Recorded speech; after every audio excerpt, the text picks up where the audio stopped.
Hello my dear friends, welcome back to another episode of Paper Boat. രാത്രി ഉറക്കം കിട്ടാതെ വരുമ്പോൾ ഓരോ പരീക്ഷണങ്ങൾ നടത്തുക, ഓരോന്ന് വരച്ചു നോക്കുക എന്നൊക്കെ ഉള്ളത് എൻ്റെ ഒരു ഹോബിയാണ് കേട്ടോ. അങ്ങനെ ഞാൻ പിൻട്രസ്റ്റിൽ നിന്ന് കുറച്ച് പേസ്ട്രീസ് ഇങ്ങനെ വരച്ചുകൊണ്ടിരിക്കുമ്പോഴായിരുന്നു എനിക്ക് ഓർമ്മ വന്നത്, ഞാൻ കുറച്ച് മുൻപ് എടുത്തു വെച്ച ഒരു വീഡിയോ ഇതുവരെ അപ്ലോഡ് ചെയ്തിട്ടില്ല, ഒരു ജേർണൽ വീഡിയോ. അപ്പോൾ കരുതി നോക്കി അത് എഡിറ്റ് ചെയ്യാമെന്ന്. അപ്പോൾ അതുകൊണ്ട് തന്നെ എഡിറ്റ് ചെയ്യാൻ നോക്കിയപ്പോഴാണ് ഇതിന് ഇൻട്രോ ഇല്ല, ഔട്ട്രോ ഇല്ല, അങ്ങനെയൊന്നുമില്ല. സോ ഈ വരച്ചുകൊണ്ടിരിക്കുന്ന ആ പേപ്പറിന് മുന്നിൽ തന്നെ വെച്ചിട്ട് ഞാൻ ഇൻട്രോ എടുത്തു. ആ ഇൻട്രോ ആണ് നിങ്ങൾ നേരത്തെ കണ്ടത്. സത്യം പറഞ്ഞാൽ ഞാൻ ഒരുപാട് ഇങ്ങനെ വരച്ച് പരീക്ഷണം നടത്തുന്ന ഒരാളാണ്. പക്ഷേ എല്ലാം വീഡിയോസ് എടുക്കാറില്ല. കാരണം എനിക്ക് വീഡിയോ എടുക്കുക, ക്യാമറ സെറ്റ് ചെയ്യുക ആൻഡ് അതിൻ്റെ ആംഗിൾ സെറ്റ് ചെയ്യുക എന്നൊക്കെ പറയുമ്പോൾ മടിയാവും, ഇത്രയും കാര്യങ്ങളൊക്കെ ചെയ്യണ്ടേ എന്നുള്ള രീതിയിൽ. അപ്പോൾ വരയ്ക്കാനേ തോന്നില്ല. അതിലും ബെറ്റർ ഞാൻ വിചാരിക്കും അറ്റ്ലീസ്റ്റ് എന്തെങ്കിലും വരയ്ക്കി, അത് നന്നാവുകയാണെങ്കിൽ അപ്പോൾ വേണമെങ്കിൽ നമുക്ക് ക്യാമറ സെറ്റ് ചെയ്യാം എന്നുള്ളൊരു മൈൻഡ് സെറ്റിൽ ചെയ്തോ എന്നുള്ള രീതിയിൽ ഞാൻ ചെയ്യും. ഇല്ലെങ്കിൽ ഒന്നും ചെയ്യാതെ ഇരിക്കുന്നതിനേക്കാൾ ബെറ്റർ അല്ലേ എന്നുള്ളൊരു തോട്ടിൽ ചെയ്യാൻ തുടങ്ങും. അങ്ങനെ ഒരുപാട് ജേർണലിംഗ് പേജസും ഒക്കെ ശരിക്കും പറഞ്ഞാൽ വീഡിയോസിൽ അപ്ലോഡ് ചെയ്യാറില്ല കേട്ടോ. അത് നിങ്ങൾക്ക് എൻ്റെ ജേർണലിംഗ് വീഡിയോ സ്ഥിരമായിട്ട് കാണുന്ന ഒരാളാണെങ്കിൽ മനസ്സിലാവും. അതിൽ കുറേ വീഡിയോസിൽ കുറേ പേജസ് നമ്മൾ വീഡിയോസിൽ കാണിക്കാത്ത രീതിയിലായിരിക്കും. കാരണം എനിക്ക് എന്തെങ്കിലും മൈൻഡ് ഔട്ട് ആവുമ്പോഴോ അല്ലെങ്കിൽ എന്തെങ്കിലും സങ്കടം വരുമ്പോഴോ ഞാനിരുന്ന് ജേർണലിംഗ് ചെയ്യുന്ന ഒരാളാണ്. അങ്ങനെ ചെയ്യുന്നതാണ് കേട്ടോ. ആക്ച്വലി അത് ഭയങ്കര എഫക്റ്റീവാണ്. അപ്പോൾ നിങ്ങളാരെങ്കിലും ജേർണലിംഗ് ചെയ്യാത്ത ഒരാളാണ് അല്ലെങ്കിൽ അതിന് വലിയ ഇമ്പോർട്ടൻസ് കൊടുക്കാത്ത ഒരാളാണെന്നുണ്ടെങ്കിൽ ശരിക്കും നിങ്ങൾക്ക് എന്തെങ്കിലും ആങ്സൈറ്റിയോ സാഡ്നെസ്സോ എന്തെങ്കിലും ഒരു ഫ്രസ്ട്രേഷനോ വരുന്ന സമയത്ത് നിങ്ങളിതുപോലെ ഒരു പേപ്പറും കുറച്ച് പേപ്പർ കട്ടിങ്സും ഒക്കെ എടുത്ത് ജസ്റ്റ് അങ്ങോട്ടും ഇങ്ങോട്ടും കൊട്ടിച്ച് അതിൻ്റെ ഫൈനൽ റിസൾട്ട് കാണുമ്പോൾ കിട്ടുന്നൊരു സാറ്റിസ്ഫാക്ഷൻ അതൊരു വേറെ തന്നെയാണ്. ഇതിനേക്കാളൊക്കെ കൂടുതൽ എനിക്കിഷ്ടമുള്ള വേറൊരു കാര്യമുണ്ട്. ഇതുപോലെ കുറേ സ്റ്റിക്കേഴ്സും പേപ്പേഴ്സും എല്ലാം ഒട്ടിച്ചതിന് ശേഷം ആ ഒരു പേജിൻ്റെ മുകളിലൂടെ ഇങ്ങനെ തൊടുമ്പോൾ കിട്ടുന്നൊരു ഫീല്, അതെനിക്കറിയില്ല, എനിക്ക് മാത്രമാണോ അങ്ങനെ, അതെനിക്ക് ഭയങ്കര ഇഷ്ടമാണ് കേട്ടോ. കാരണം ഒരു ബ്ലാങ്ക് പേജ് നമ്മൾ തൊടുന്നതും ഇതുപോലെ അല്ലറ ചില്ലറ ഒരുപാട് സാധനങ്ങൾ ഒട്ടിച്ചതിന് ശേഷം ആ പേജിൽ ഇങ്ങനെ കുറേ അപ്സ് ആൻഡ് ഡൗൺസ് പോലെ ഇങ്ങനെ പ്രൊജക്ഷൻസൊക്കെ വന്നതിന് ശേഷം ആ പേജ് തൊടുന്നതും എൻ്റയർലി ഡിഫറെൻ്റ് ആണ് കേട്ടോ. എനിക്കത് ഭയങ്കര ഇഷ്ടമാണ്. ആൻഡ് അത് മാത്രമല്ല, ഒരുപാട് പേജസിൽ ഇങ്ങനെ ചെയ്തതിൻ്റെ ശേഷം ഇങ്ങനെ ജേർണലിങ്ങോ അല്ലെങ്കിൽ ജങ്ക് ജേർണൽസോ അങ്ങനെ എന്തെങ്കിലുമൊക്കെ ചെയ്തതിൻ്റെ ശേഷം ഈ ബുക്ക് ക്ലോസ് ചെയ്യുമ്പോൾ ആണ് ഏറ്റവും രസം. ഈ ബുക്ക് ഭയങ്കര തടിച്ചിരിക്കും, അത് ഇങ്ങനെ അടയ്ക്കാൻ പറ്റത്തില്ല. അപ്പോൾ ആ ഒരു ഫീൽ എനിക്ക് ഭയങ്കര ഇഷ്ടമാണ്. ഇങ്ങനെ കുറച്ച് പേജസൊക്കെ ഇങ്ങനെ യൂസ്ഡ് ആയ പേജസ് നമുക്ക് വേഗം മനസ്സിലാവും. ഈ ബുക്ക് ക്ലോസ് ചെയ്തിരുന്നാലും നമുക്ക് മനസ്സിലാവും എത്ര വരെ യൂസ് ചെയ്തു, എത്ര വരെ നമ്മൾ ജേർണലിംഗ് ചെയ്തു എന്നുള്ളത്. ആ ഒരു ഫീല് എന്താണെന്നറിയില്ല, എനിക്ക് ഭയങ്കര ഇഷ്ടമാണ്. ഞാൻ പേഴ്സണലി അങ്ങനത്തെ കാര്യങ്ങളൊക്കെ ഭയങ്കരമായിട്ട് എൻജോയ് ചെയ്യാറുണ്ട്. ഈ വീഡിയോയിൽ കാണിക്കുന്ന ഈ ജേർണൽ ചെയ്യുമ്പോഴും എൻ്റെ മൈൻഡിൽ പ്രത്യേകിച്ച് പ്ലാൻസ് ഒന്നും ഉണ്ടായിട്ടില്ല. പക്ഷേ എടുത്തു വന്നപ്പോൾ എല്ലാം ബ്ലൂ ആയിപ്പോയി. ഞാൻ എൻ്റെ എൻഡ് റിസൾട്ട് നോക്കുന്ന സമയത്താണ് എനിക്ക് തന്നെ തോന്നിയത്, ഇതിപ്പോൾ മിക്കവാറും പകുതി മുക്കാൽ ഐറ്റംസും ബ്ലൂ കളറിലാണല്ലോ വന്നത്. ആക്ച്വലി അങ്ങനെയൊന്നും പ്ലാൻ ചെയ്തിട്ടില്ല. എങ്ങനെ എടുത്തു പോയപ്പോൾ മൈൻഡ് എന്നെക്കൊണ്ട് അങ്ങനെ പ്രോസസ്സ് ചെയ്യിപ്പിച്ചതായിരിക്കാം. ശേഷം ChatGPT പറഞ്ഞ 2 കോട്ടും കൂടി എഴുതി നമ്മുടെ ജേർണൽ കംപ്ലീറ്റ് ആക്കിയിട്ടോ. അങ്ങനെ ഫില്ല് ചെയ്യാൻ കുറച്ച് സ്പേസ് ബാക്കിയുണ്ടായപ്പോൾ അവിടെയും കൂടെ കുറച്ച് സ്റ്റിക്കേഴ്സ് ഒട്ടിച്ചു. കാരണം ഒരു ജേർണൽ എപ്പോഴും കംപ്ലീറ്റ്ലി ഫില്ലായിരിക്കുമ്പോഴാണ് അതിൻ്റെ ഭംഗി. എനിക്ക് അധികം ജേർണൽസും അങ്ങനെ ചെയ്യാൻ പറ്റാറില്ല. ഞാനിങ്ങനെ ആഗ്രഹിക്കും കുറേ ഫില്ല് ചെയ്യണമെന്ന്. പക്ഷേ എന്തോ ഫൈനൽ റിസൾട്ട് അധികവും പേജസും അങ്ങനെ ഫില്ലാവാറില്ല. പക്ഷെ ഫില്ലായ പേജസ് കാണാൻ തന്നെ ഭയങ്കര ഭംഗിയാണ് കേട്ടോ. അപ്പോൾ ഇത്രയൊക്കെ ഉള്ളൂ ഈ ജേർണലിൽ ചെയ്തത്. ആൻഡ് ആ ജേർണലിൽ നമുക്ക് കാണുന്ന ഈ പോളറോയിഡ് ക്യാമറയും അതുപോലെ ആ ഗുഡ് ടൈംസ് എന്ന് പറഞ്ഞൊരു പോളറോയിഡ് പിക്ചറും അത് നിങ്ങൾക്ക് കണ്ടിട്ടുണ്ടെങ്കിൽ മനസ്സിലാവും നമ്മുടെ ഒരു ക്രാഫ്റ്റ് വീഡിയോത്തെ ഐറ്റംസാണ്. അപ്പോൾ ഈ ജേർണൽ ഞാൻ കുറച്ച് സ്റ്റിക്കേഴ്സൊക്കെ യൂസ് ചെയ്തുകൊണ്ട് തന്നെ അടുത്തൊരു ജേർണലിൽ സ്റ്റിക്കേഴ്സൊന്നും ഇല്ലാതെ ചെയ്യാനാണ് ഞാൻ പ്ലാൻ ചെയ്തത്. ആൻഡ് ഇപ്പോൾ ഞാൻ ചെയ്യുന്ന ഈ പേജിന് വേറൊരു പ്രത്യേകത കൂടെ ഉണ്ട് കേട്ടോ എനിക്ക്.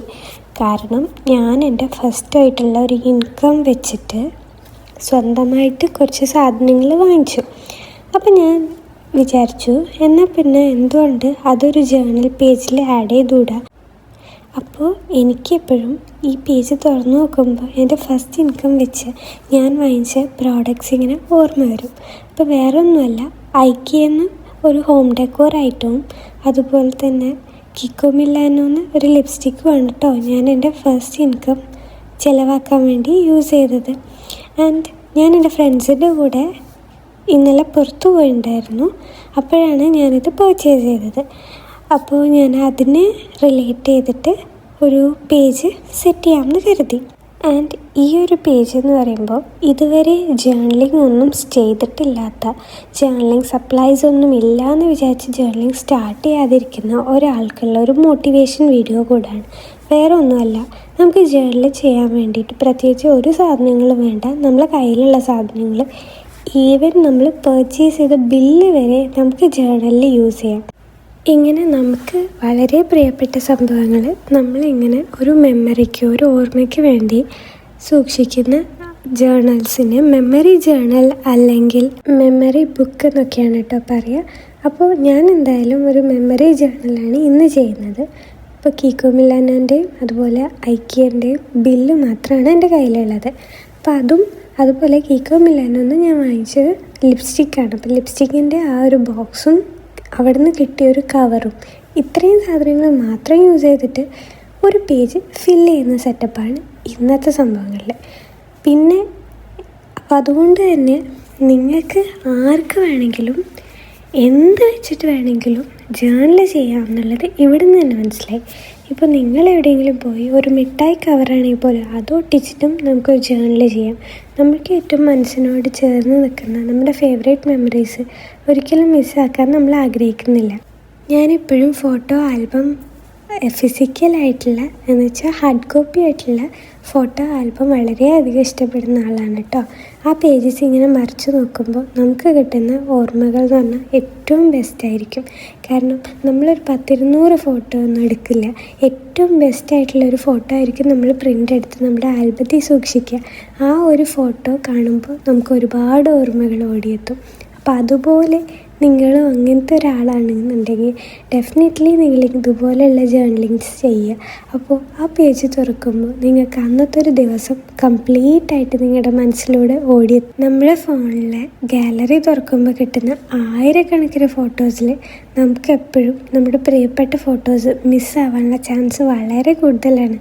നമ്മളെപ്പോഴും അത് മെമ്മറി ഫുള്ളായിട്ട് ഡിലീറ്റ് ചെയ്യാൻ നോക്കുമ്പോഴോ അങ്ങനെ എപ്പോഴോ നോക്കുമ്പോഴാണ് അയ്യോ ഈ ഫോട്ടോസൊക്കെ ഇതിലുണ്ടല്ലോ, എൻ്റെ ഏറ്റവും ഫേവറേറ്റ് ഫോട്ടോസാണല്ലോ ഇത്, അല്ലെങ്കിൽ അന്നത്തെ ഒരു ഡേ വളരെ ഫേവറേറ്റ് ആയിരുന്നല്ലോ എന്നൊക്കെ നമുക്ക് ഓർമ്മ വരിക. അതുകൊണ്ട് തന്നെ അതിനേക്കാളേറെ ഞാനെപ്പോഴും ഈ ഹാർഡ് കോപ്പി സ്നേഹിക്കുന്ന ഒരാളാണ് കേട്ടോ.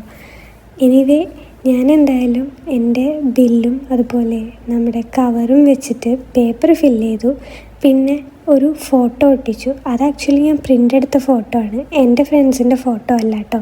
പ്രൈവസി കീപ്പ് ചെയ്യാൻ വേണ്ടിയിട്ടാണ് ഞാൻ പ്രിൻ്റ് എടുത്ത ഫോട്ടോ വെച്ചത്. ആൻഡ് അതിൻ്റെ കൂടെ എൻ്റെ കയ്യിലുണ്ടായിരുന്ന കുറച്ച് പേപ്പർ കട്ടിങ്സും കൂടി ഞാൻ ഒട്ടിച്ചു കൊടുത്തു. പിന്നെ അതുപോലെ തന്നെ ഈ കിക്കോ മിലാനോൻ്റെ കട്ട് ചെയ്ത ഭാഗം ഞാനൊരു സ്റ്റോറേജ് പൗച്ച് പോലെ യൂസ് ചെയ്തു. അത് സ്ഥിരമായിട്ട് യൂസ് ചെയ്യാനൊന്നല്ല കേട്ടോ, തൽക്കാലം നമ്മുടെ ടേബിളിൽ കിടക്കുന്ന കുറച്ച് സാധനങ്ങളൊക്കെ പെറുക്കി കൂട്ടി ഇടാൻ വേണ്ടിയിട്ട് മാത്രം. എനിവേ അതെന്തായാലും സക്സസ്ഫുള്ളി കംപ്ലീറ്റായി. പിന്നെ ഞാൻ കുറച്ച് കോഡ്സൊക്കെ എഴുതി കൊടുത്തു. നമ്മുടെ പേജ് അങ്ങനെ ഫില്ലായി. എനിക്ക് വളരെ ഇഷ്ടപ്പെട്ടു. പിന്നെ ഒരുപാട് നല്ലൊരു ഓർമ്മയും കൂടെ ആയതുകൊണ്ട് എനിക്ക് നന്നായിട്ട് ഇഷ്ടപ്പെട്ടു. നിങ്ങളെല്ലാവരും ഇതുപോലെയുള്ള സംഭവങ്ങളൊക്കെ ഒന്ന് ട്രൈ ചെയ്ത് നോക്കുക.